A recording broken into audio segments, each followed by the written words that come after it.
Hello mga kasoftats. May bagong tutorial naman tayo ngayon. Ayan. Nag-aayos na naman siya, oh. Ito. Tablet. Panoorin yung maigi. Gidala ni Makita nyo. Kita niya rin. Customer, wala daw boses. Testing natin. Mr. Mr. Mr. ano to? Hilot. Hilot. Masinger. Up. Yan. Isa lang po ako taga-masahe nito. Nag-play na ako pero walang boses. Hindi marinig. I-check natin mga kasoftats. Check na.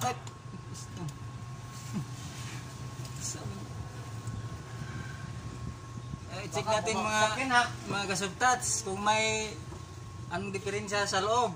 Kung may problema kayo dyan, ipayos nyo lang kay Softats. Madali lang, basta Softats. Lumambot talaga yan. Kahit gano'n pa katigas, lalambot yan. Dito. Ito na ang sira. Naputol ang wire niya mga Softats. Shout out lang dyan. Sa mga nanonood dyan, shout out. Basic lang mga kasoftats. Natanggal lang yung wire ng speaker.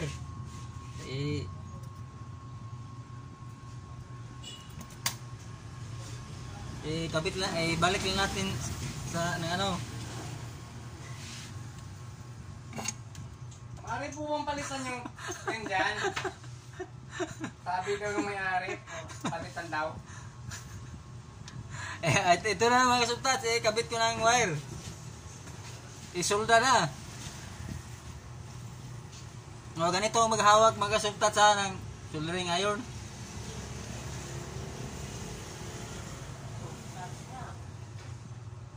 Walang mga kurug-kurug yan mga kasoftats, walang panginginig. Nako, halong Bisaya yun. Basic na basic. Ayan mga kasoftats.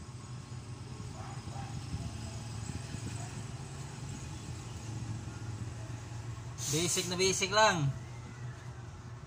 Shout out sa mga ka-subscriber ko dyan.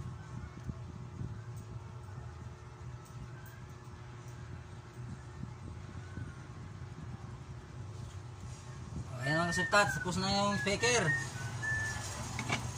Try na natin kung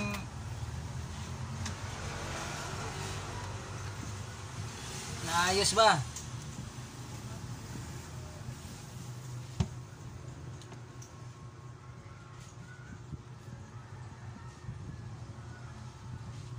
Ito mga kasoftats, basic na basic.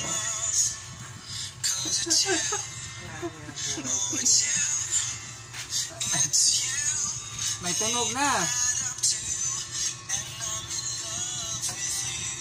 Basic na basic lang mga kasoftats,